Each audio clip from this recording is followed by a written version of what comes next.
Sahabat DKB GKI, jumpa kembali dengan saya, Pendeta Mestika Hulu dalam acara Ngulik Alkitab. Kali ini kita akan mengulik Keluaran pasal 12 ayat 12 sampai 37. Tema kita Adonai Pesah, Allah Pelindung.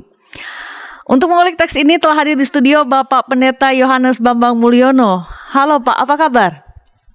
Syukur dalam keadaan baik. Dalam keadaan baik, puji Tuhan.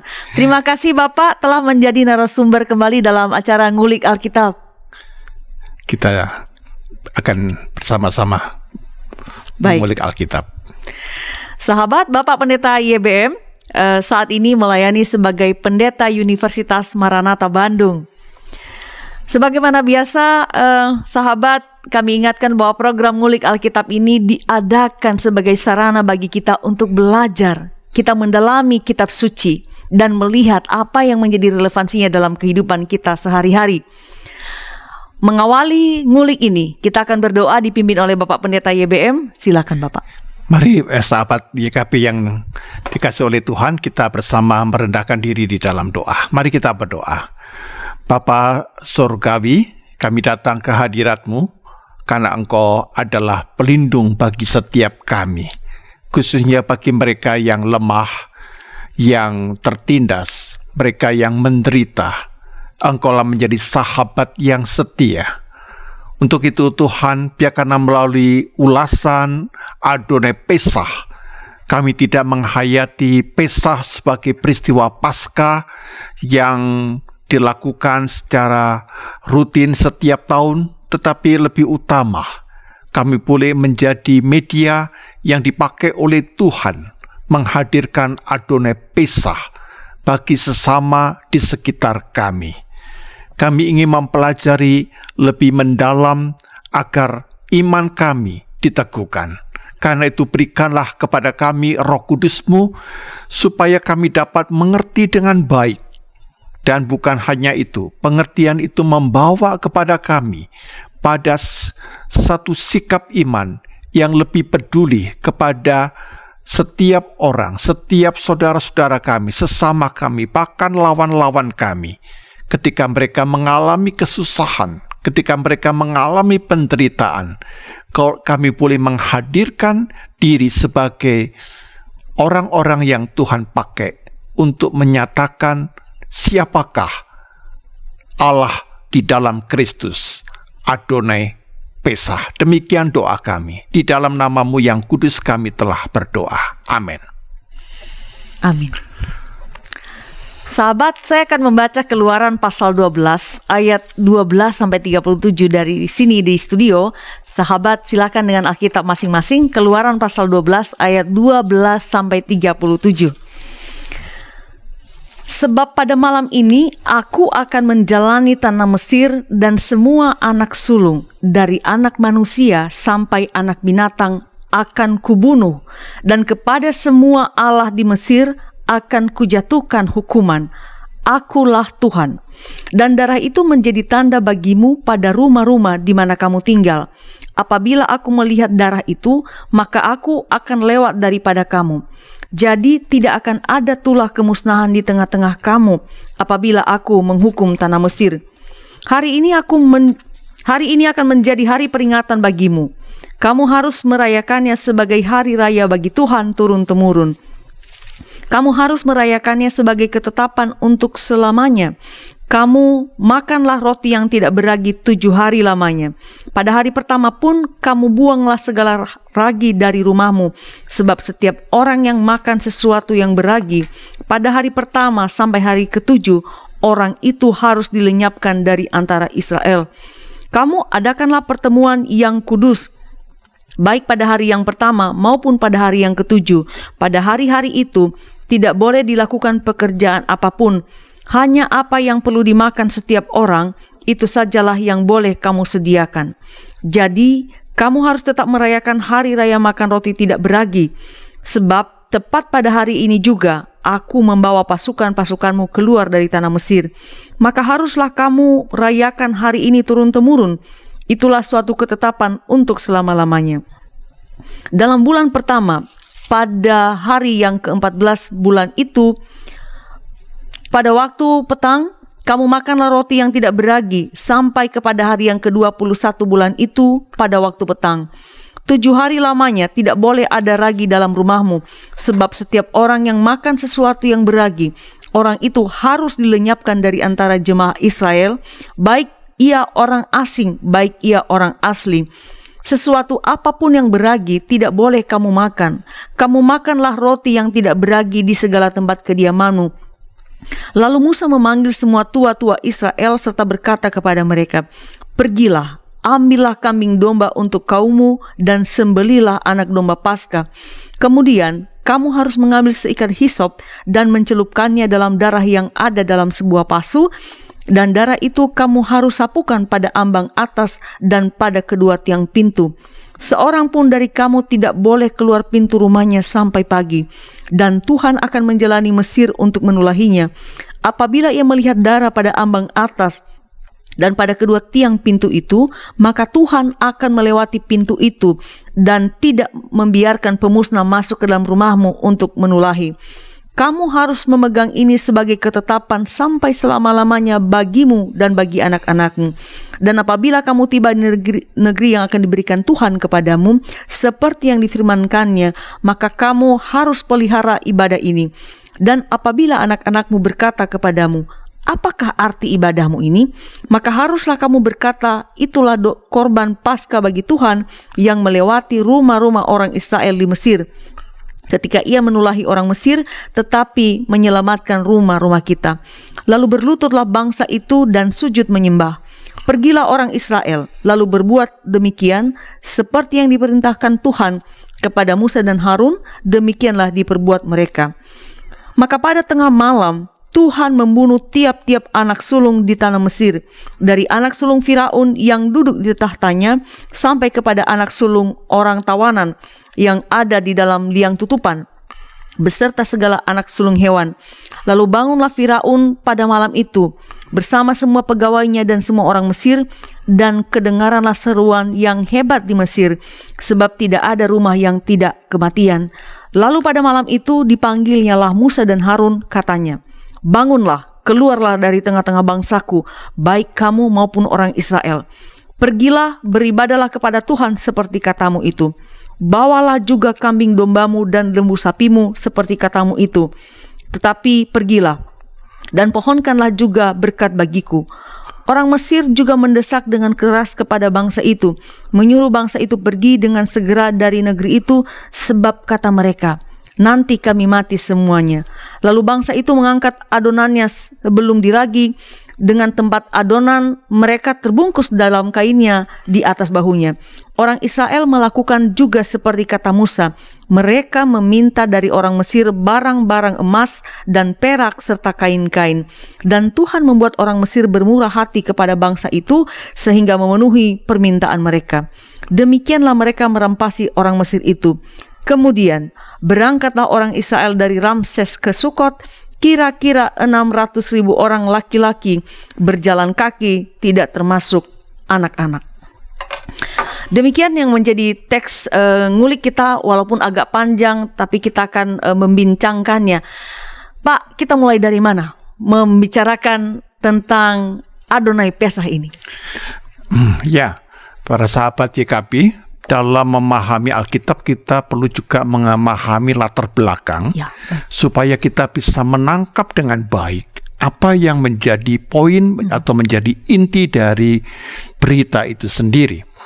Nah, kalau kita lihat, maka saya usulkan supaya kita memulai dari latar belakang Musa yang menghadapi pergumulan. Jadi ketika Musa itu dipanggil oleh Tuhan di dalam ulasan kita kemarin yang beberapa waktu yang lalu tentang Iye Asher Iye, lalu di situ Musa menghadapi satu pergumulan yang berat. Kita tahu bahwa dia tadinya adalah 40 tahun menjadi pangeran, 40 tahun menjadi penggembala, lalu sekarang diutus oleh Tuhan menjadi pemimpin, menjadi nabi. Nah, karena itu latar belakangnya saya usulkan kita membaca Keluaran 4 ayat yang pertama, Ibu. Keluaran 4 ayat 1. Baik. saya akan bacakan supaya kita memahami apa yang menjadi latar belakangnya. Keluaran 4 ayat 1, lalu sahut Musa, bagaimana jika mereka tidak percaya kepadaku dan tidak mendengarkan perkataanku, melainkan berkata, Tuhan tidak menampakkan diri kepadamu. Ya, jadi kita percuma berbicara mengenai tentang Adonai Pesach kalau kita tidak memahami bagaimana pergumulan Musa. Karena dia harus meyakinkan umat Israel, meyakinkan Fir'aun bahwa Tuhan telah berbicara kepada dia. Betul. Nah, terhadap keraguan dan pergumulan Musa tersebut, Allah kemudian memberikan tanda, yaitu mujizat. Maka kata poin di sini adalah mujizat. Ya, mujizat ini ada dua yang mau ditampilkan, yaitu tongkat di tangan Musa yang dapat berubah menjadi ular. Lalu di dalam Keluaran pasal 4 ayat 6 dan 7, yaitu saat Tuhan menyuruh masukkan ya ke dalam sakumu, maka tangannya itu ketika dikeluarkan dia kena kusta. Ketika dimasukkan lagi kita sembuh. Ya, jadi tanda ya, jadi semia. Tanda itu mengatakan ini bentuk utusan Tuhan yang mau diberikan kuasa begitu. Dan kalau kita lihat di dalam mujizat ini, maka mujizat ini tidak serta-merta menyelesaikan masalah. Karena ketika ditampilkan mujizat jadi tongkat menjadi ular, kemudian tangan kena itu kusta dan sembuh, itu tidak berarti Fir'aun kemudian percaya. Bahkan setelah itu Fir'aun tambah mengeraskan hati, bahkan melarang umat Israel pergi beribadah di padang gurun. Ya. Jadi kita harus melihat bahwa di situ kemudian ada rangkaian dengan 10 tulah. Ya. Nah, kita tahu bahwa di dalam 10 tulah ini, ya, selalu Firaun itu mengeraskan hati. Ya.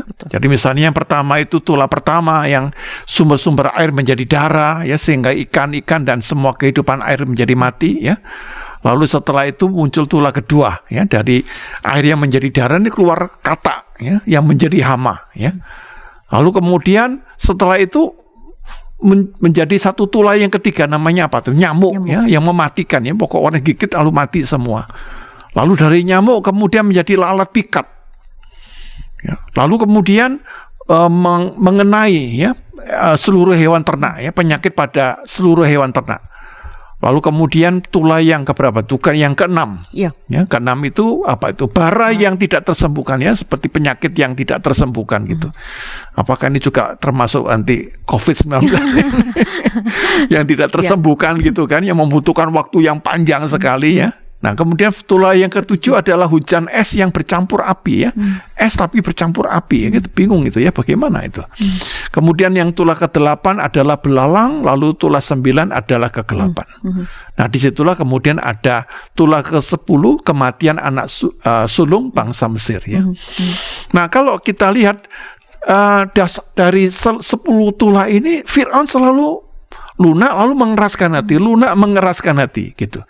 Nah, waktu lunak dia memohon kepada Musa supaya Tuhan menghentikan tulah-tulah ini, tapi setelah dihentikan kembali lagi dia mengeraskan hati. Nah, itulah yang menjadi dasar latar belakang Pesach yang tadi kita baca tadi bersama. Baik, jadi ke-10 tulah yang baru Bapak bacakan dan para sahabat juga tampaknya mengenal ini berdampak baik bagi Firaun pun kepada Israel. Kematian itu memaksa Firaun melepaskan umat Israel. Nah, bagaimana Israel kemudian merespon atau memaknai pembebasan karena dampak kematian ini, Pak? Apa yang Israel lakukan merespons itu? Jadi yang pertama adalah Israel mendapatkan firman dari Tuhan, dan itu sebenarnya dapat kita lihat di dalam Imamat pasal 23, ya, ayat 5 dan ayat yang ke-7. Jadi disitulah harus dilakukan apa yang disebut dengan perayaan Pesach. Ya, silakan Ibu bantu membaca Imamat pasal 23, ayat 5 sampai dengan ayat yang ke-7. Baik, Imamat 23 ayat 5 sampai 7. Dalam bulan yang pertama, pada tanggal 14 bulan itu, pada waktu senja, ada Paskah bagi Tuhan. Dan pada hari yang ke-15 bulan itu, ada hari raya roti tidak beragi bagi Tuhan. 7 hari lamanya, kamu harus makan roti yang tidak beragi. Pada hari yang pertama, kamu harus mengadakan pertemuan kudus. Janganlah kamu melakukan sesuatu pekerjaan berat. Ya, dari situlah kemudian dilaksanakan Pesach. Ya, nah, Pesach itu dilaksanakan setiap tanggal 14 bulan Nisan. Nah, ini bukan tanggal kita, Bu. Jadi beda, yaitu tapi Nisan itu terjadi sekitar antara bulan Maret dan April. Dan pelaksanaannya tuh selalu setelah pukul 6 sore. Jadi Hari menghitungnya orang Israel itu tidak pagi. Kita kadang-kadang menghitungnya pagi ya. Kalau orang Israel tidak, menghitungnya tuh sore. Ya. Nah, jadi tanggal 14 bulan Nisan pukul 6 sore. Nah, disitulah mereka mengadakan apa yang disebut dengan Paskah itu. Jadi tanggal 6 sore itu berarti sudah memasuki tanggal yang ke-15. Ditambah 7 berarti tanggal 21 bulan Nisan atau sama dengan tanggal 15. Begitu ya. Jadi selama 7 hari. Mereka wajib makan roti yang tidak beragi, ya, matzah. Ya, matzah. Nah, karena itu Paskah juga disebut dengan hari raya roti tidak beragi begitu. Baik. Lalu apa yang dilakukan Israel yang barusan tadi juga saya baca dari Imamat pasal 23 itu dalam perayaan Paskah itu atau kita kenal dengan Pesah atau Paskah itu, apa yang dilakukan keluarga-keluarga Israel, Pak? Nah, jadi orang Israel di situ mengadakan apa yang disebut dengan seder. Ya, seder ya. Jadi karena itu disebut dengan Pesah Seder ya. Pesah Seder ya. Seder itu sebenarnya adalah tata cara pengaturan ya. Jadi Pesah Seder artinya satu upacara yang dilakukan sesuai dengan aturan, dan yang menarik aturannya itu ada 2 aspek ya. Jadi salah satu mentaati ya, nanti yang saya sebut dengan halakha, lalu yang di situ mereka belajar sesuatu pakai namanya Haggadah. Jadi ada 2 kata itu, halakha dan Haggadah ya. Nah, contohnya yang Haggadah itu saya coba kita lihat sebentar dalam Keluaran pasal 13 ayat 8. Nah, di situ menarik peran ayah Israel dalam Pesah ya. Keluaran pasal 13 ayat yang ke-8. Dibacakan? Boleh Bu. Keluaran 13 ayat 8, pada hari itu harus kau beritahukan kepada anakmu laki-laki, ibadah ini adalah karena mengingat apa yang dibuat Tuhan kepadaku pada waktu aku keluar dari Mesir. Ya, jadi menarik bahwa di dalam acara Pesah Seder itu ada peran seorang ayah yang mengajarkan kepada anaknya laki-laki. Jadi di situ apa yang disebut dengan pembelajaran ya. Jadi di situ ada proses pembelajaran, pewarisan nilai-nilai iman yang menggunakan dengan membacakan namanya teks Haggadah. Nah, jadi karena itu di dalam pendidikan Israel itu ada 2 model. Yang pertama itu saya disebut halakha. Ya. Jadi halakha itu dari kata halak ya. Halak itu artinya berjalan atau pergi. Jadi halakha itu adalah jalan yang harus kamu lalui. Ya, bentuknya kalau jalan yang harus dilalui ya bentuknya harus taat, Bu. Ya. Harus taat. Nah, taatnya bagaimana? Taatnya terhadap 613 hukum yang tertulis dalam Taurat Musa. Jadi orang Israel yang benar itu harus melaksanakan 613 gitu ya. Nah, 613 itu. Nah, jadi siapa yang bisa ya? Gitu. Nah, kalau kita rinci 613 hukum itu sebenarnya terdiri dari dua bagian. Yang pertama adalah bagian 365. Jadi setiap hari itu ada hukumnya 365. Lalu yang kedua itu adalah 248. Jadi kalau kita lihat dalam 365 itu bersifat hukumnya negatif. Contohnya jangan begitu ya. Atau jangan disebut, mencuri misalnya. Jangan, pokoknya jangan ya. Tidak begitu ya. Jadi namanya disebut dalam bahasa Ibrani itu mitzvot lah ta'aseh. Ya, mitzvot lah lo atau lah lo ta'aseh. Ya, kalau yang hukum positif namanya mitzvot aseh. Ya. Nah, jadi aseh itu hendaknya, harusnya begitu ya. Jadi, nah disitulah maka mereka harus mentaati 613 hukum Taurat ini dengan ketaatan yang tinggi gitu. Nah, karena itu setiap kesalahan dalam melaksanakan pendidikan model halakha itu ada sanksi. Supaya orang Israel itu menjadi waspada, menjadi cermat dan taat gitu. Nah, agak berbeda dengan model yang saya sebut dengan model Haggadah. Haggadah, ya, double G, Haggadah. Nah, Haggadah itu dari kata nagat, ya, N-A-G-A-D, nagat, ya, menarik keluar, ya, menceritakan, mengisahkan. Jadi kalau yang halakha itu rigid, ya, lurus, ya, formal, maka Haggadah itu tidak. Haggadah itu informal dan bentuknya pengajaran inspiratif. Nah, ini yang dipakai di dalam acara Pesta Seder tadi, di mana peran seorang ayah atau guru mengisahkan sejarah, kisah, puisi, nyanyian, perumpamaan, amsal, alegori, metafor, analogi, itu supaya anak Israel itu belajar nilai-nilai spiritual, belajar tentang nilai-nilai kebijaksanaan, belajar satu ajaran yang membuat mereka mengalami pencerahan, mereka bisa mengalami pemahaman yang mendalam, mereka bisa memiliki cara berpikir yang holistik dan humanistik, gitu. Dan kalau kita lihat, maka dua model pendidikan Israel ini, yang pertama tadi apa? Halakha. Ya. Maka bedanya dengan Haggadah apa? Kalau halakha itu formal, Haggadah itu informal. Halakha itu rigid, kalau Haggadah itu lebih inspiratif, gitu ya. Kalau halakha itu ada tegas, ada sanksi, maka kalau Haggadah tidak. Dia menggugah, dia memberi keteladanan, ya, memberi motivasi supaya orang ini kreatif dan kontekstual. Nah, dua model ini saya kira sangat baik kalau diterapkan dalam pola pendidikan kita. Jangan anak ini diberi pendekatan yang formal dan tegas, rigid, tapi juga ada model-model yang sifatnya inspiratif. Ya, Haggadah. Haggadah, ya. Nah, disitulah dua model pendidikan Israel itu sangat bermanfaat di dalam konteks Pesah Seder tadi. Baik, kita lanjutkan ulikan kita mengenai Adonai Pesah setelah pesan-pesan berikut ini.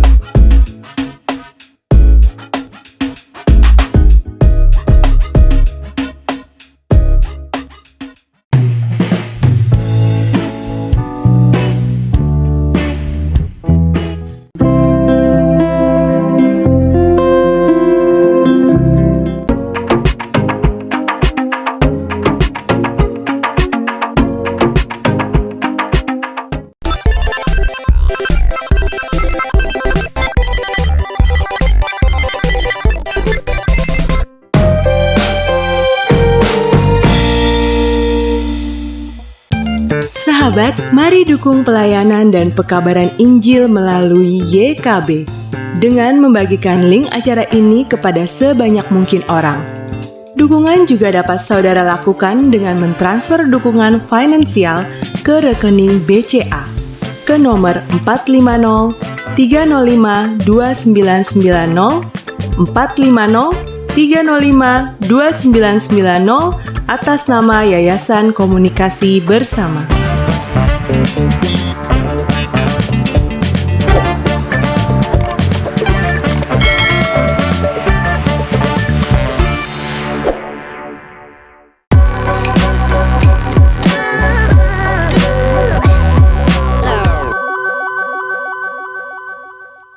Sahabat, terima kasih masih bersama kami dalam acara Ngulik Alkitab. Saya, Pendeta Mestika Hulu, dan juga masih bersama narasumber kita, Bapak Pendeta Yohanes Bambang Mulyono. Saat ini kita sedang mengulik Keluaran pasal 12, ayat 12-37. Adapun tema kita kali ini, Adonai Pesah, Allah Pelindung. Para sahabat, dengan senang hati, silakan jika ingin berinteraksi bersama kami atau para pemirsa yang lain melalui kolom komentar yang tersedia. Saya mau langsung ke Bapak nih. Bagaimana Israel melakukan Pesah atau Paskah ini, Pak? Ya, jadi Paskah atau Pesah dilaksanakan Israel sebagaimana dikatakan terjadi pada tanggal 14 bulan Nisan pada waktu senja petang, ya, pukul 6 sore begitu. Itu dilakukan selama 7 hari. Nah, caranya adalah harus menyediakan anak domba. Ya, jadi anak domba itu juga harus ada syaratnya yang tidak bercela, umurnya 1 tahun. Lalu pada saat itu kemudian disembelih. Jadi tanggal 14 Nisan pukul 6 sore itu. Nah, syaratnya adalah dagingnya tuh harus dipanggang, Ibu. Ya. Jadi kita membayangkan sate kambing begitu, Ibu ya. Jadi lapar nanti, Pak. Oke. Silakan, Pak. Jadi bukan direbus dan harus dimakan pada saat itu bersama dengan roti yang tidak beragi dan sayur pahit. Dan kita lihat bahwa ini karena satu ibadah bentuknya itu ada semacam posisinya begitu ya. Jadi mereka harus posisinya itu kalau kita lihat di dalam Keluaran 12 ayat 11, Ibu. 12 ayat 11, Ya, baik. posisinya diatur ya seperti itu. Keluaran 12 ayat yang ke-11. Saya baca Keluaran 12 ayat 11. Dan beginilah kamu memakannya, pinggangmu berikat, kasut pada kakimu dan tongkat di tanganmu. Buru-burulah kamu memakannya, itulah Paskah bagi Tuhan. Ya, jadi posisinya seperti itu. Jadi pinggang berikat, jadi siap gitu ya. Sudah pakai sepatu, pakai kasut. Karena harus segera pergi. Ya, tongkat di tangan begitu ya. Lalu makannya juga cepat-cepat ya. Nah, lalu yang menarik yaitu dalam Pesah yang dilaksanakan di dalam Keluaran 12 ini disebutkan bahwa darah anak domba yang dikorbankan tadi di dalam Keluaran 12 ayat yang ke-7 dinyatakan kemudian dari darahnya haruslah diambil sedikit dan dibubuhkan pada kedua tiang pintu dan pada ambang batas pada rumah-rumah di mana orang memakannya. Jadi konsepnya itu ya, jadi kiri kanan tiang pintu dan ambang pintu itu diberi gitu ya. Dan saya juga heran sekali di dalam filsafat Cina itu kalau Imlek kan itu juga ada merah-merah di pintu kiri kanan begitu. Jadi saya tidak tahu apakah itu ada kaitannya begitu. Tapi maksudnya adalah tujuan pembubuhan darah anak domba Paskah ini di tiang pintu dan ambang atas pintu adalah penanda. Jadi penanda supaya rumah ini dilewati oleh Tuhan. Ya.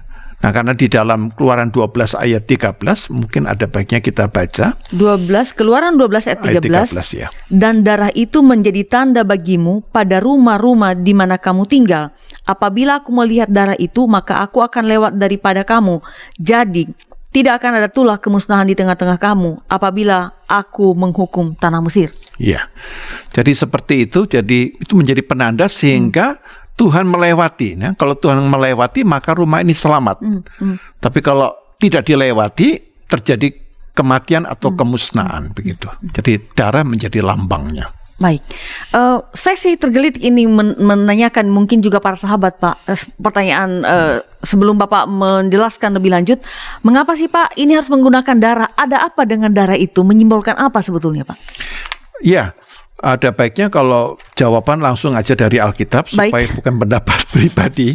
Kita lihat di dalam Imamat pasal 17 ayat yang ke-11 ya. Jadi ada alasan mengapa itu dipakai darah begitu ya.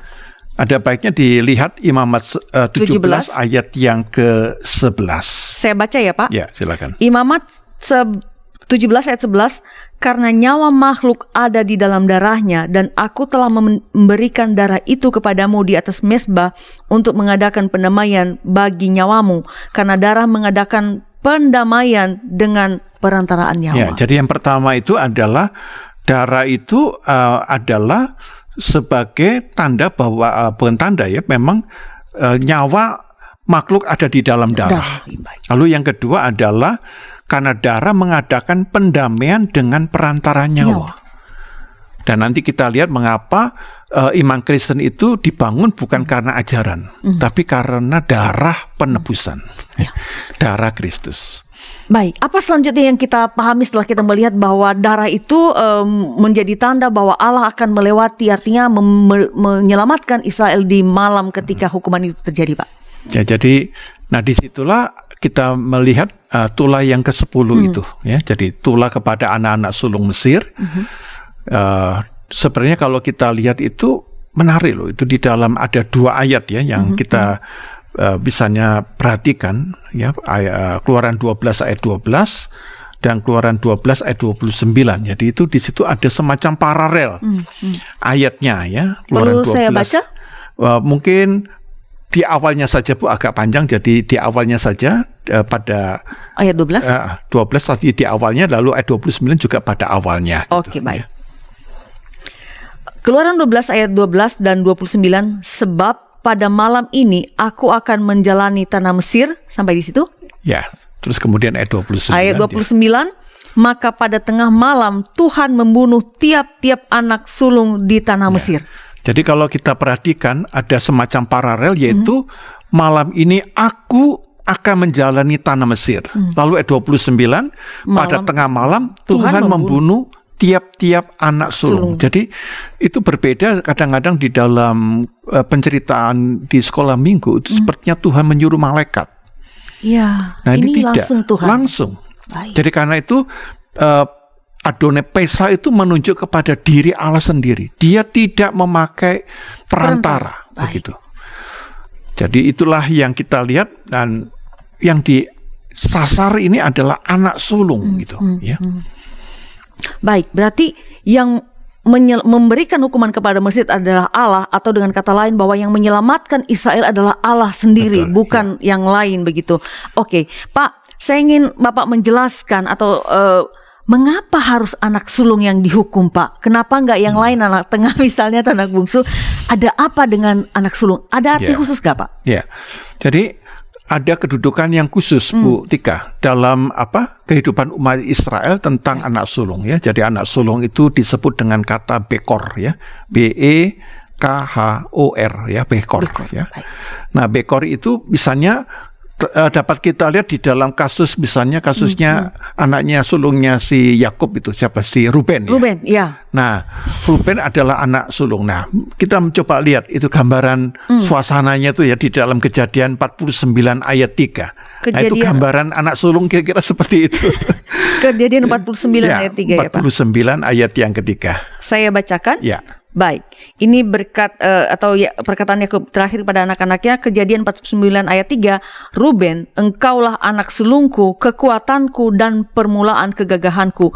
Engkaulah yang terutama dalam keluhuran, yang terutama dalam kesanggupan. Ya, jadi di sini Yakub menyebut Ruben sebagai anak sulung itu dengan 4 ya? Iya. 4 hal ya, misalnya kekuatan ya, kohi ya, bahasa Ibrani kohi. Lalu permulaan kegagahanku ya, waresit oni. Kemudian yang ketiga terutama dalam keluhuran ya, yater saet. Kemudian dalam kesanggupan ya, atau kekuasaan, wayeter as. Jadi memang anak sulung itu adalah gambaran seperti itu, Bu. Sehingga anak sulung itu mempunyai tempat yang tinggi dan terhormat dalam kehidupan umat Israel, bahkan juga bangsa-bangsa di Timur Tengah. Dan anak sulung ini berbahagialah karena kalau dia mendapatkan 2/3 bagian itu ya. Warisannya banyak ya, Pak. Baik. Jadi berbahagia kalau jadi anak sulung 2/3 bagian ya. Bahkan ini menarik juga. Bagaimana kalau anak sulung ini kalau dalam perkawinan poligami dilahirkan dari istri yang tidak dicintai? Nah, itu Ulangan 21 ayat 17 mengatur. Ya, mencoba kita lihat sebentar Ulangan pasal 21 ayat yang ke-17. Ya, itu di sana diatur. Ini kan terjadi pada Ruben juga kan, Pak ya? Ya. Ya, jadi saya bacakan Ulangan pasal 21 ayat 17. Ya. Tetapi ia harus mengakui anak yang sulung, anak dari istri yang tidak dicintai itu, dengan memberikan kepadanya 2 bagian dari segala kepunyaannya, sebab dialah kegagahannya yang pertama-tama, dialah yang empunya hak kesulungan. Ya, jadi tidak dapat ditukar ternyata ya, Pak. Tidak bisa. Walaupun dia lahir dari istri yang tidak dicintai, tetap harus dapat 2/3 bagian. Dari Istimewa seluruh ya, Pak. kekayaan loh, Bu, Ya. besar sekali. Ya. Nah, jadi kira-kira seperti itu. Dia sangat terhormat, karena itu diperebutkan, Bu.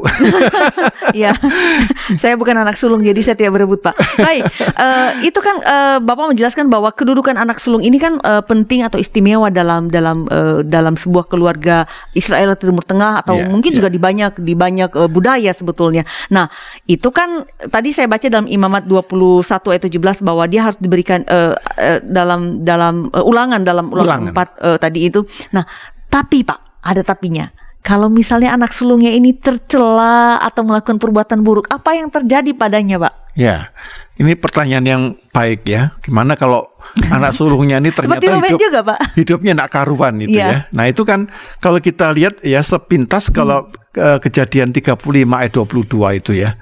Itu kan kelakuan buruk dari Ruben ya. Iya. Mungkin ada baiknya kita baca sebagai catatan atau informasi. Kejadian 35 Ya, ayat 22. ayat 22 saya bacakan. Ketika Israel diam di negeri ini, terjadilah bahwa Ruben sampai tidur dengan Bilha gundik ayahnya, dan kedengaranlah hal itu kepada Israel. Ya, jadi bagaimana perasaan Yakub ya, Ya, melihat sedih, anaknya itu marah. menyetubuhi Istrinya. gitu ya. Nah, karena itu di dalam 1 Tawari 5 ayat 1 itu diulang kembali. Penegasan tadi pertanyaan Ibu dijawab oleh 1 Tawari 5 ayat yang pertama itu ya. Perlu saya baca? Ya, boleh, ada baiknya dibaca. Baik. Ya, 1 baiknya Tawari 5 ayat 1. Anak-anak Ruben, anak sulung Israel, dialah anak sulung, tetapi karena ia telah melanggar kesucian petiduran ayahnya, maka hak kesulungannya diberikan kepada keturunan dari Yusuf, anak Israel juga, sekalipun tidak tercatat dalam silsilah sebagai anak sulung. Ini tampak melompat ya Pak. Yusuf Ya. kan jauh nomor 11 mestinya Pak. Ya, mau nomor akhir lah. Ya, nomor 11 harusnya Pak. Ya, jadi diberikan karena hak itu tidak berarti terus melekat secara biologis. Baik. Ketika dia tidak bisa menjaga martabatnya, maka diambil, diserahkan ya. Jadi Ruben anak sulung, tapi kedudukan sebagai pemimpin justru diberikan kepada adiknya yaitu Yusuf, begitu. Baik, kita tadi sudah melihat dari penjelasan Bapak bahwa Israel mengalami kematian anak sulung, dan apa posisi atau anak sulung dalam keluarga atau tradisi atau budaya Timur Tengah pada masa itu. Nah, pertanyaan saya selanjutnya adalah, apa yang menjadi dampak kematian anak sulung bagi Firaun khususnya yang menjadi penguasa Mesir dan bagi Mesir secara keseluruhan? Ya, jadi kan kita lihat bahwa anak sulung itu kan sebagai calon pengganti, sebagai putra mahkota, kurang lebih putra mahkota, pewaris, baik. ya, pewaris kekuasaan begitu ya. Dengan dimatikan anak sulung ini, maka yang terjadi anak-anak sulung itu di Mesir, mereka kehilangan itu. Siapa yang menjadi pewarisnya? Dan juga menarik di dalam hukuman Tuhan itu ya, kalau kita membaca Keluaran 12 ayat 12 ya, yang tadi Ibu juga baca, ada baiknya diulang kembali. Baik. Keluaran pasal 12 ayat 12. Ayat 12 saya baca kembali. Dikatakan di sana, sebab pada malam ini aku akan menjalani tanah Mesir, dan semua anak sulung dari anak manusia sampai anak binatang akan kubunuh, dan kepada semua Allah di Mesir akan kujatuhkan hukuman. Akulah Tuhan. Jadi pada Keluaran 12 ayat 12 dikaitkan di samping Allah membunuh anak sulung Mesir, hewan-hewannya juga, yang pokoknya yang sulung, kemudian juga semua Allah di Mesir, semua dewa-dewa di Mesir. Jadi Adonai atau Tuhan ini menghukum kekuasaan pemerintahan, kekayaan, dan para ilah atau dewa-dewa sembahan bangsa Mesir ini dijatuhkan, diruntuhkan, begitu. Baik. Kita lanjutkan ulikan kita setelah pesan-pesan berikut ini.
Sahabat, mari dukung pelayanan dan pekabaran Injil melalui YKB dengan membagikan link acara ini kepada sebanyak mungkin orang.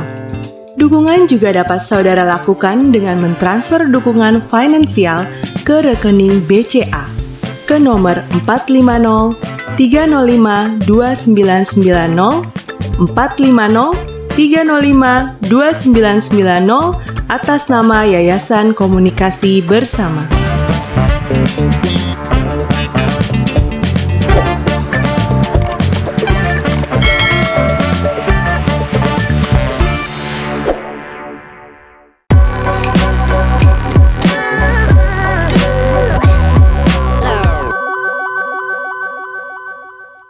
Terima kasih masih bersama kami dalam acara Ngulik Alkitab.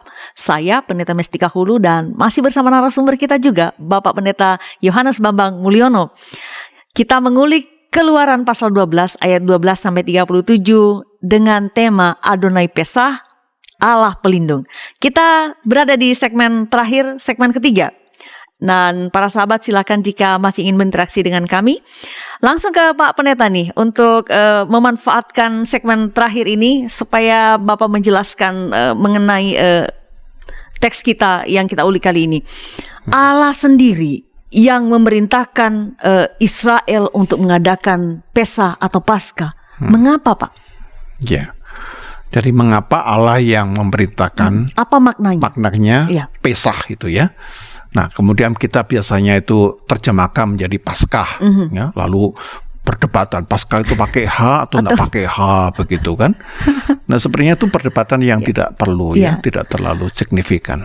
Tapi kalau kita mencoba nama Pesah, itu saya cek ya, Bu, dalam saya mau ngambil dari teks asli dari bahasa Ibrani, saya mengambil dari Jewish Study Bible, yaitu Tanakh Translation. Itu ternyata kata Pesah itu yang biasa kita mengerti melewati, itu ya betul melewati. Tapi sebenarnya kata Pesah ya dari kata bahasa Ibrani PSH itu sebenarnya adalah to protect. Ya, melindungi gitu. Baik. Jadi sebenarnya Adonai Pesah itu ya Tuhan pelindung. Begitu. Jadi Paskah itu maksudnya maknanya pelindung, bukan Paskah pascah itu ya, bukan. Bukan setelah. Bukan itu saja gitu, tapi ada makna yang lebih dalam yaitu pelindung, to protect gitu. Nah, maka maknanya adalah supaya perintah Adonai kepada umat Israel merayakan Pesah adalah bertujuan supaya mereka ini dilindungi. Itu poinnya, mereka dilindungi dari hukuman yang akan dijatuhkan Allah kepada anak sulung bangsa Mesir. Nah, seringkali yang saya tangkap dalam diskusi-diskusi itu hanya berkaitan dengan masalah pascahnya itu. Tidak. Itu bahkan tidak signifikan sama sekali. Tidak signifikan, ya. Jadi jangan terus diangkat-angkat tentang Paskah itu pakai H atau tidak pakai H, ya. Poinnya bukan di sana, bukan di sana, tetapi Pesah itu mempunyai makna adalah melindungi. Allah sebagai pelindung. Nah, makna Allah yang melewati itulah Allah pelindung, ya, protektor itu. Maka Allah yang pelindung ini adalah Allah yang menjadi penyelamat bagi umatnya saat mereka mengalami ancaman, penindasan, penderitaan dari para penindasnya. Nah, maka kita mendapatkan poin pentingnya. Kalau kita bicara hanya melewati atau pasca begitu, nah apa artinya? Tidak ada artinya apa-apa begitu. Hanya menunjuk semacam perubahan kronologi sebelum dan sesudah begitu. Tapi tidak. Di sini poinnya tentang karya Allah yang melindungi. Dan melindungi ini artinya apa? Bahwa Allah, Adonai, khususnya di dalam Yesus Kristus adalah Allah yang berkarya di dalam sejarah dan realitas kehidupan umat manusia. Jadi walaupun Adonai Pesah itu adalah Allah yang transenden maha tinggi, tapi dia adalah Allah yang imanen, yang sungguh-sungguh hadir di dalam realitas kehidupan umat manusia. Nah, jadi karena itu tadi ditegaskan oleh Ibu waktu membaca Keluaran pasal 12 ayat 12 dan Keluaran 12 ayat 29 ya. Itu diingatkan. Ayat 12 tadi ya. Keluaran 12 ayat 12. Aku akan menjalani tanah Mesir. Lalu ayat 29, Keluaran 12 ayat 29. Maka pada tengah malam Tuhan membunuh tiap-tiap anak sulung di tanah Mesir. Jadi ini aku lalu Tuhan. Dia tidak pakai malaikat. Dia melakukannya sendiri karena dia adalah Allah sang pelindung tadi. Nah, jadi dengan kata lain Adonai YHWH itu sebagai aktor utama. Ya, jadi Adonai Pesach itu menampilkan sebagai sosok ilahi yang otonom, menghukum bangsa Mesir dan menyelamatkan umat Israel yang ditindas. Gitu. Nah, karena itu tindakan Adonai YHWH itu dinyatakan ya bahwa ia sendiri yang menyelamatkan. Mungkin baiknya kita baca untuk melihat penegasan ini penting. Baik. Allah sang pelindung ya. Ulangan pasal 4 ayat 37. Ulangan baik. Ulangan pasal 4 ayat 37. Karena ia mengasihi nenek moyangmu dan memilih keturunan mereka, maka ia sendiri telah membawa engkau keluar dari Mesir dengan kekuatannya yang besar. Perhatikan, ia sendiri. Kalimat ia sendiri. Itu poin dari Pesach itu ya. Ia sendiri. Ia sendiri. Sendiri bagaimana? Ia sendiri membawa engkau keluar. Kekuatannya yang besar. Dari Mesir dengan kekuatannya yang besar. Dan itu ternyata diulang kembali penegasan ini di dalam mungkin ada baiknya Bu kita baca Yesaya ya Bu ya. Baik, kita Yesaya 63 ayat 9. Di dalam Yesaya 63 ayat 9. Ya, ini penting dipahami oleh para sahabat karena perdebatan kita bukan tentang hak atau bukan ya Pak, ya, tapi tentang siapa poinnya. yang menyelamatkan. Baik. Yesaya 63 ayat 9 saya baca, dalam segala kesesakan mereka bukan seorang duta atau utusan, melainkan ia sendirilah yang menyelamatkan mereka.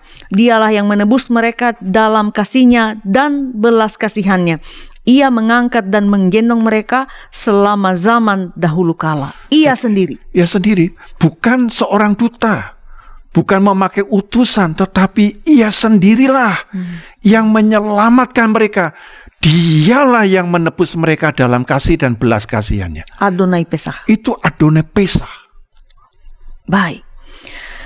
Allah sendiri yang bertindak menyelamatkan Israel dikatakan oleh Ulangan tadi dan juga Yesaya 63 ayat 9 yang keduanya sudah saya baca.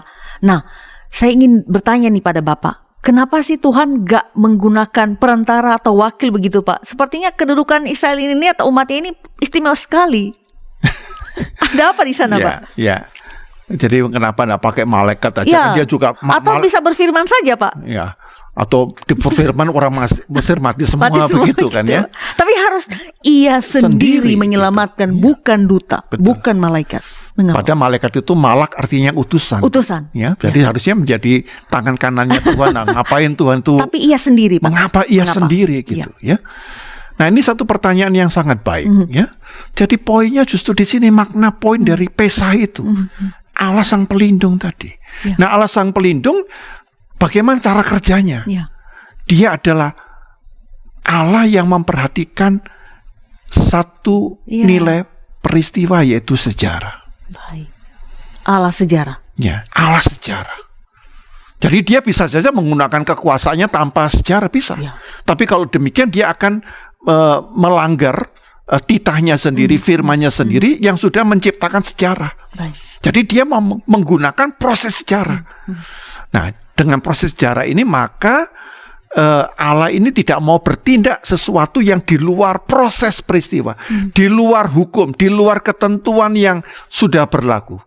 Maka Allah atau Adonai Pesach ini memerintahkan buatlah Pesach. Buatlah Pesach. Baik. Ya, jadi dengan Pesach ini ia memerintahkan supaya umat Israel supaya ada tandanya. Jadi sejarahnya kan sesuatu yang dapat dikenang, yang dapat diingat, dapat direfleksikan. Maka disitulah disuruh mengorbankan anak domba Paskah, lalu darahnya itu dibubuhkan di tiang pintu dan ambang atas pintu. Ya. Baik. Allah sendiri bertindak menyelamatkan umatnya dan dia bertindak di dalam sejarah ini juga menunjukkan sebenarnya tadi Bapak sudah menyebut bahwa Allah ini imanen, artinya bisa benar-benar hadir dalam kehidupan kita. Baik, selanjutnya nih Pak, saya teringat nih ketika kita tadi Bapak sudah menyebut di awal-awal kalau saya tidak salah tadi di segmen kedua bahwa ini Pesach Seder Israel ini. Nah, saya ingin Bapak berbicara adakah relasi atau korelasi kaitan kesinambungan antara pesta seder si Israel ini dengan perjamuan terakhir Tuhan Yesus. Kan Tuhan Yesus ini orang Israel juga nih Pak. Jadi apakah dia melakukannya ataukah ada makna juga supaya kita bisa memahami juga dengan baik Paskah yang kita rayakan sekarang? Ya Bu, ini saya pertanyaan yang sangat baik ya, dalam arti penting bahwa Allah yang sejarah tadi, Allah sejarah itu dengan menyuruh umat Israel mengadakan pesta itu supaya disitulah dibangun perjanjian. Nah, perjanjian itulah yang kemudian dilanjutkan. Nah, perjanjian Allah itu selalu berlanjut. Iya, kesinambungan, ada berkesinambungan. Dan salah satu poin puncaknya itu adalah di dalam peristiwa inkarnasi Kristus yang adalah melalui penebusan. Nah, penebusan itu diawali dengan peristiwa yang kita tahu namanya perjamuan malam terakhir. Jadi di dalam perjamuan malam terakhir itu sebenarnya dilaksanakanlah Pesah Seder. Pesah Seder. Baik. Nah, jadi sebenarnya kalau kita dalam itu lupa bahwa itu Pesah Seder. Iya. Jadi Tuhan Yesus itu mengadakan satu perayaan Pesah yang sudah dilakukan oleh Israel dahulu. Umat Israel atau para bapak leluhurnya. Karena Yesus sendiri juga di dalam tradisi Yahudi ya Pak. Begitu. Baik. Nah, karena itu di dalam pelaksanaan Pesah Seder ini Yesus juga merayakan Pesah. Nah, tapi menarik Bu. Menariknya di mana ini Pak? Dalam perayaan perjamuan malam terakhir itu tidak ada anak domba. Nah, ini kenapa kira-kira begini Pak? Kalau Israel kan diperintahkan anak domba berumur setahun tidak bercela, tapi di dalam Pesah Seder atau perjamuan malam terakhir Tuhan Yesus tidak ada. Kenapa Pak? Kan harusnya anak domba dikorbankan, darahnya ditaruh di pukul 6 sore lalu darahnya dibubuhkan. Karena itu tidak ada itu. Nah, itu pertanyaan yang menggelitik itu. Kenapa hanya ada roti, ada anggur gitu? Ya, jadi karena disitulah Yesus berperan sebagai anak domba. Nah, karena itu di dalam itu ya, ungkapan saya ingat kata-kata dari Yohanes Pembaptis itu ya, ketika melihat Yesus ya, inilah anak domba Allah yang menghapus dosa dunia. Begitu ya. Jadi memang gelar Yesus sebagai sang anak domba. Baik. Nah, disitulah memang tidak disediakan anak domba, Ibu. Karena sang anak domba itu adalah Yesus sendiri begitu. Baik. Jadi Yesus ini sebagai penggenap dan nubuat dari rencana Allah sendiri. Jadi disitulah para murid diajak tidak makan anak domba karena mereka berhadapan dengan anak domba. Nah, oleh karena itu ketika Yesus di atas kayu salib sebagai anak domba Allah yang dikorbankan itu, kata terakhir yang dipakai oleh Yesus adalah kata apa? Tetelestai. Sudah selesai. Sudah genap. Tetelestai. Tetelestai artinya sudah selesai. Genap. Yesus berhasil menggenapi ketentuan dan rencana Allah sebagai anak domba Allah yang sempurna. Jadi anak domba di dalam konteks Israel itu disebut dengan apa namanya itu kalau penebus dosa namanya hatat. Ya? Hatat itu penebus salah. Tapi kalau penebus dosa itu adalah satu ungkapan yang mau mengatakan dia mendamaikan manusia dengan Allah. Begitu.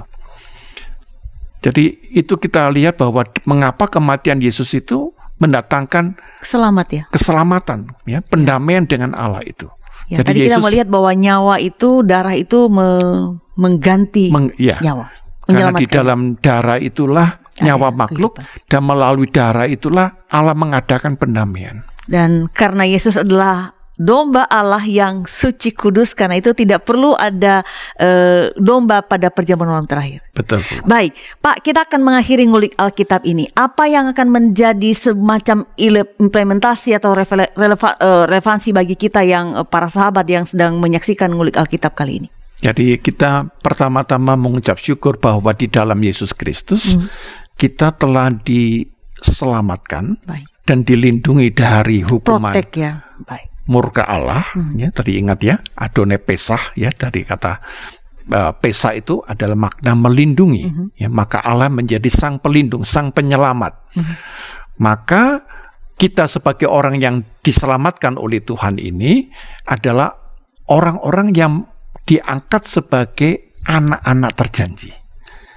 Nah, naik kelas nih Pak, naik kasta. Jadi kita menjadi anak-anak terjanji, gitu. Nah, anak-anak terjanji ini membuat kita tidak lagi melihat hukum itu menjadi sesuatu yang membelenggu, gitu ya. Nah, saya melihat di dalam praktek keagamaan di masyarakat, saya melihat hukum itu membelenggu manusia. Seperti beban. Ya, bahkan manusia itu seringkali dihilangkan kemanusiaannya hanya demi hukum. Ya. Tetapi tidak demikian Kristus itu. Hukum itu membebaskan karena di dalam korban Kristus itu Sang Anak Allah itu memberikan sebagai Sang Anak Domba itu. Sehingga orang yang tadi diberikan pintunya itu anak domba itu dilewati, dia selamat. Iya.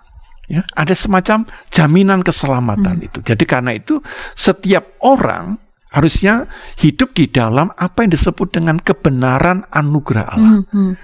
Coba ini kata-kata yang seringkali ya pendek tetapi sangat dalam. Berapa banyak kita dalam hidup beragama dipenuhi oleh kebenaran anugerah Allah yang membebaskan.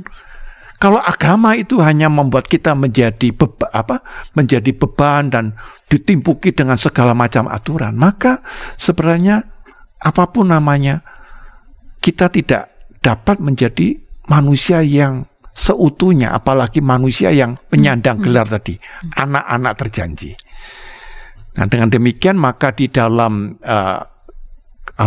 kematian dan kebangkitan Kristus itulah bagaimana kita tidak hanya terjebak pada ritual-ritual ibadah, ya, tetapi itu bisa berkaitan secara lebih mendalam pada nilai spiritual yang transformatif. Sehingga melalui pengisahan Pesah, ya, atau Pesah Seder dalam karya penebusan Kristus, ya, jadi diceritakan tadi kata namanya Haggadah, Haggadah, gitu ya. Jadi umat percaya bisa menghayati dan menghidupi dari narasi karya keselamatan Allah dalam realitas kehidupannya. Jadi Pesah Seder itu membuat kita bisa mengalami sumber-sumber nilai yang menginspirasi kita. Jadi hukum ini tidak hanya sekadar mengatur sebagai halakah, ingat itu. Ya, halakah yang lurus rigid itu ya, yang kalau melanggar pakai sanksi, tapi juga ada satu dimensi namanya Haggadah. Pengajaran kita kemudian diperkaya ya dengan motivasi, pencerahan, ya, pendalaman, menjadi orang yang lebih bijaksana. Nah, itulah fungsi dari agama itu. Nah, kalau agama hanya halakah, ya dia hanya separuh. Nah, kalau sudah separuh, ya bukan agama. Harus kedua-duanya, Pak. Halakah dan Haggadah. Halakah dan Haggadah. Baik. Terima kasih Bapak Pendeta Yohanes Bambang Mulyono atas penjelasan dalam Ngulik Alkitab kali ini. Terima kasih telah menjadi narasumber Ngulik Alkitab. Sama-sama, Ibu. Baik, sahabat YKB GKI, beberapa hal yang saya ingatkan kembali menjadi pembelajaran kita. Pertama, bahwa Allah sendirilah yang memerintahkan Musa, dan itu berarti bangsa Israel untuk memerintahkan Musa untuk membawa Israel keluar dari Mesir, dan Allah sendiri yang bertindak agar hal ini dapat terjadi, yang dengan hukuman puncak itu kematian anak sulung. Kemudian kita diingatkan bahwa Allah sendiri yang bertindak membela umatnya, ia menindas para penghukum umatnya. Ketika membicarakan Paskah atau Pesah ini bukan pada konsonan atau huruf yang digunakan, tetapi bahwa kita memahami bahwa Allah yang memprotek, Allah yang melindungi umatnya, ia membela mereka. Ketiga, Kristus adalah anak domba Paskah yang dikorbankan melalui darahnya yang tertumpah di kayu salib itu. Allah melewati, Allah menyelamatkan umatnya dari maut, dan ketika Allah melewati itu berarti keselamatan terjadi. Allah yang melewati adalah Allah yang melindungi dan menyelamatkan, dan di dalam Kristus itulah kita berjumpa juga dengan Allah Pesah atau Allah yang menyelamatkan itu. Sahabat, terima kasih atas dukungan Anda kepada Ngulik Alkitab dengan memberikan like ataupun membagikan link ini kepada orang lain, dan jangan lupa untuk subscribe supaya mendapatkan konten-konten terbaru. Tuntas sudah jumpa kita kali ini, sampai jumpa di episode yang akan datang. Kita mengakhiri Ngulik ini dengan doa penutup dari Bapak Pendeta Yohanes Bambang Mulyono. Silakan Bapak. Ya, mari sahabat ya, yang dikasihi oleh Tuhan, kita bersama kembali merendahkan diri dalam doa. Bapa yang maha baik, yang telah menjadikan kami anak-anak terjanji, dan itu Engkau lakukan dengan mengorbankan Kristus untuk keselamatan kami melalui darahnya kami diperdamaikan. Karena itu Tuhan, rahasia keselamatan kami di dalam Kristus adalah rahasia yang paling agung, yang paling suci. Mampukanlah kami untuk menghayati karya keselamatan Allah yang agung dan suci itu dengan kehidupan kami yang juga jauh dari kecemaran. Kami menolak segala hawa nafsu duniawi. Kami benar-benar memperjuangkan integritas kami di tengah-tengah masyarakat yang menghalalkan segala bentuk kecemaran sebagai suatu kebanggaan. Biarkanlah kebanggaan kami hanya pada kurban, tepatnya kepada tindakan Allah sendiri yang berinisiatif, bahkan secara langsung di dalam inkarnasi dan penebusan Kristus. Engkau menyelamatkan dan memulihkan kami. Oleh karena itu ya Tuhan, sebagai orang-orang yang sudah dipulihkan dan diperdamaikan di dalam Kristus, biarkanlah kami boleh menghadirkan pendamaian itu bagi setiap orang. Kami boleh menjadi pendamai di tengah-tengah orang-orang yang bermusuhan. Kami boleh menjadi penghibur di tengah-tengah saudara-saudara atau sesama kami yang sedang putus asa. Kami boleh menjadi pembela bagi mereka yang lemah, yang tertindas. Oleh karena Engkau Allah Adonai Pesah hadir sebagai pelindung, penyelamat bagi mereka yang tak berdaya.